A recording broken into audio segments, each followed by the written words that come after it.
E aí galera, tudo bem com vocês? Vamos aí para mais um giro de notícias sobre o Cruzeiro com questões importantes que têm movimentado o ambiente do nosso clube nos últimos dias. Meu nome é Emerson Araújo, esse é o canal 6x1 e desde o início eu peço para você deixar o like no vídeo, se inscrever no canal caso ainda não seja inscrito e usar os comentários para opinar sobre cada um dos temas que vamos abordar. Lembrando que o vídeo é feito com patrocínio do OneFootball, que é o maior aplicativo sobre futebol do planeta. Nele você encontra tudo que envolve esse ambiente do futebol, são notícias, estatísticas, dados de transferências, vídeos. Atualmente o OneFootball está também transmitindo alguns campeonatos europeus, especialmente campeonato alemão e campeonato francês. E o melhor de tudo é que o OneFootball é totalmente gratuito, está disponível tanto para Android quanto para iOS e o link para você baixá-lo está aqui na descrição do vídeo. Beleza? Vamos começar falando da tabela da Série B. A CBF divulgou o detalhamento dos jogos até a 28ª rodada. E após essa folga grande que o time está vivendo agora, o Cruzeiro jogará 7 partidas num espaço de 22 dias. E aí eu realmente não sei se é má vontade ou burrice, tá? Porque dava para organizar muito melhor esse calendário, e eu não tô falando especificamente pro Cruzeiro, mas dava para organizar melhor o calendário para todo mundo. E um calendário bem feito, onde os times têm ali jogos de 5 em 5 dias, por exemplo, e dá para fazer isso na Série B porque tem espaço para isso, seria melhor pro nível da competição. Se você puxar, por exemplo, 22 dias para trás desse jogo contra o Figueirense na próxima sexta, que vai ser a partida que abre a maratona de 7, o Cruzeiro vai ter jogado 4 dias. E dentro desse período, tendo 11 dias de folga. Ou seja, a gente jogou numa sexta, aí folgou sábado e domingo, joga na segunda. Aí depois joga 11 dias depois, sabe? Parece assim que ninguém pensa naquele lugar. E com isso os times acabam vivendo entre duas fases, né? Ou eles ficam sem ritmo ideal de competição, porque você fica 2 semanas sem ter um jogo, ou então você tem que jogar de 2 em 2 dias, 3 em 3 dias, sem ter tempo dos jogadores descansar. É realmente o pessoal que organiza a tabela que joga contra o próprio campeonato. Mas se tem algo bom na tabela é que após boa parte dos jogos da rodada já realizados, o Cruzeiro segue 4 pontos acima do primeiro time no Z4, que é o Náutico. O Timbu tem um jogo a menos que vai ser realizado nessa próxima semana, mas se a gente não conseguiu subir na tabela como gostaria, pelo menos respiramos aliviados que entraremos em campo contra o Figueirense na sexta-feira, fora do grupo de rebaixamento. A respeito de negociações, o Rafael Sobis chegou nesse sábado, inclusive esteve na Toca da Raposa. Ele veio de São Paulo para BH numa ação de marketing com a empresa Buzer e ele deve começar a treinar com o grupo na próxima segunda-feira. Amanhã todos os jogadores terão folga, né? E na segunda o Cruzeiro volta de fato a fazer os trabalhos de preparação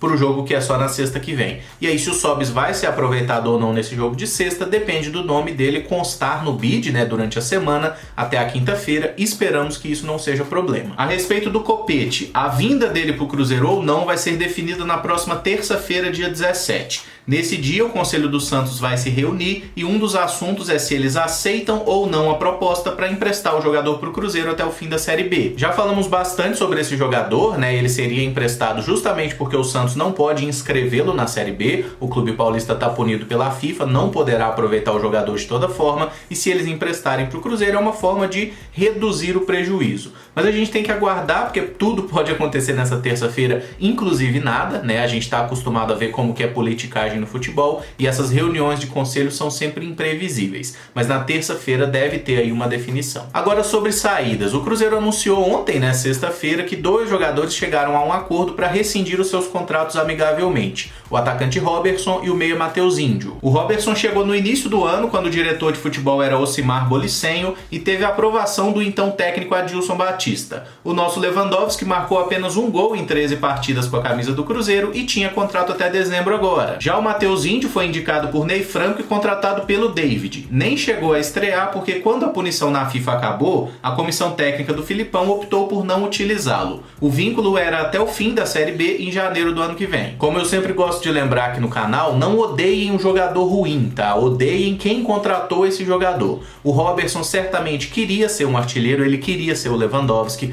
O Matheus Índio queria de fato ser um grande craque do futebol brasileiro, queria ser o 10 da seleção, como um dia ele foi lá na seleção sub-17, mas infelizmente esses caras não têm qualidade para isso. Não é falta de vontade, não é sacanagem, é porque eles não conseguem mesmo. O Cruzeiro certamente terá algum gasto com essas rescisões, mas menor do que seria continuar pagando o salário deles até o fim do contrato, né? Os jogadores certamente aceitaram aí uma taxa um pouco reduzida, mas não devem ser valores muito altos, porque um tinha contrato por mais 2 meses e o outro por mais 3 meses. Então assim, nenhuma mágoa para os atletas, que sejam felizes aí na sequência de suas carreiras. E o Zé Eduardo é outro que tá deixando o Cruzeiro, tá? O jogador vai ser novamente emprestado e novamente pro América de Natal, né? De onde o Cruzeiro trouxe ele recentemente, mas infelizmente ele não teve oportunidades. Mas vamos falar um pouco das condições do negócio. Pelo que os setoristas têm divulgado, o América de Natal devolveria ao Cruzeiro os 15% dos direitos econômicos do Zé que eles receberam quando ele voltou do empréstimo. E o Clube Potiguar pagaria R$20 mil por mês do salário do jogador, o que representa 80% dos vencimentos. Ou seja, ele ganha atualmente 25 mil e os outros 5 mil seriam pagos pelo Cruzeiro. Além disso, o Cruzeiro poderá solicitar o retorno do Zé Eduardo para o Cruzeiro a qualquer momento durante o empréstimo, sem precisar pagar nenhuma taxa ou acertar nenhuma outra condição, e esse empréstimo também poderia ser prorrogado para a próxima temporada, até porque o América de Natal tem boas chances aí de subir da Série D para a Série C. Essas informações foram divulgadas primeiro pelo Adroaldo Leal, lá da Rádio 98, e depois pelo Samuel Venâncio também, tá? Então vamos partir do princípio que as condições são essas. Se o Cruzeiro vai emprestar o jogador, ele vai ter oportunidade de jogar, e a gente vai pegar de volta os 15% do passe dele que tinham sido dados, né, pela diretoria, eu acho que é ótimo pra gente, tá? O Zé Eduardo precisa jogar, jogador nessa faixa de idade, ele não pode ficar só treinando como tá acontecendo. O cara tem que jogar para se desenvolver. No final das contas, se tudo for exatamente como tá sendo noticiado, eu acho que o Cruzeiro vai ter a oportunidade de corrigir um erro que foi trazer o Zé Eduardo sem ter a perspectiva real de utilizá-lo, tá? Eu acho que vai ser bom pro América de Natal, que terá um bom atacante, bom pro Zé Eduardo, que vai jogar, e bom pro Cruzeiro também, né, que recupera o passe do jogador e deixa ele num clube que vai de fato valorizá-lo e aproveitá-lo. E aí nem vou entrar no mérito se ele treinava bem ou treinava mal, até porque a gente não assiste treinamento e todos nós sabemos como que o Filipão é birrento, né? E a partir do momento que a torcida começa a pedir um jogador,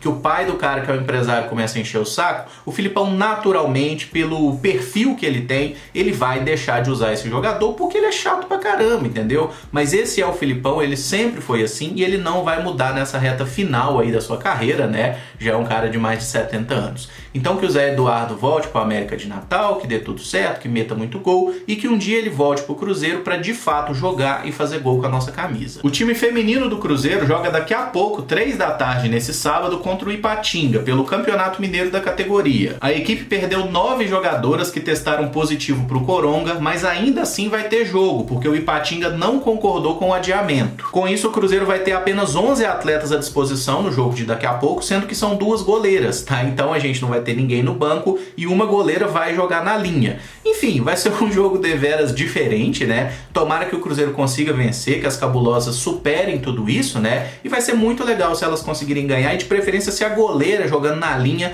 meter um gol nesse time pau no cu do Ipatinga aí, porque não custava nada ter adiado o jogo. E pra fechar, o nosso time sub-20 também joga daqui a pouco, no mesmo horário, 3 horas da tarde, mas contra o Corinthians, pelo Brasileirão da categoria. Como curiosidade, esse vai ser o jogo 200 do Vinícius Popó pela categoria de base do Cruzeiro. Nesses 200 jogos, ele marcou 139 gols. Eu acho que isso é um indício mais do que suficiente que esse cara merecia uma chance de verdade no time profissional, o que até agora não aconteceu, né? E para aproveitar o gancho falando do sub-20, ainda não está muito bem definida como vai ficar a situação dos jogadores que estão afastados. O Gustavo Ferreira, que é diretor da base e amigão do David, disse que o Cruzeiro deve reintegrar um jogador e emprestar outros 2 que se envolveram naquele episódio de levar a mulher pro hotel da concentração. Mas ele não deu detalhes sobre qual jogador vai ser reintegrado entre Israel, Guilherme Liberato e Alexandre Jesus. O tratamento diferente seriam porque 2 jogadores são reincidentes, que serão emprestados, e o outro que, digamos assim, é réu primário, né, a primeira vez que comete alguma indisciplina, esse deve ser reintegrado ao grupo. Mas até agora não falou o nome, não sei para que esse mistério. E os outros 3 jogadores envolvidos, né, o Gustavo Medina, o Choco e o Pedro Bicalho, eles não são mais atletas do Cruzeiro, tá? E para voltar no jogo, né, Cruzeiro e Corinthians é daqui a pouco, então 3 horas da tarde. Essa partida vai ter transmissão da CBF TV através da plataforma Maicujo. Se você entrar no Twitter do Cruzeiro, você consegue acompanhar esse jogo, porque eles sempre botam o link lá com a transmissão na hora, tá? Então vamos ver o que os garotos conseguem fazer. E esse vídeo fica por aqui. Se você gostou, eu peço que deixe o like, se inscreva no canal caso ainda não seja inscrito e use os comentários aí para opinar sobre cada um dos temas que abordamos. Muito obrigado por acompanhar, um abraço e até o próximo vídeo. Valeu!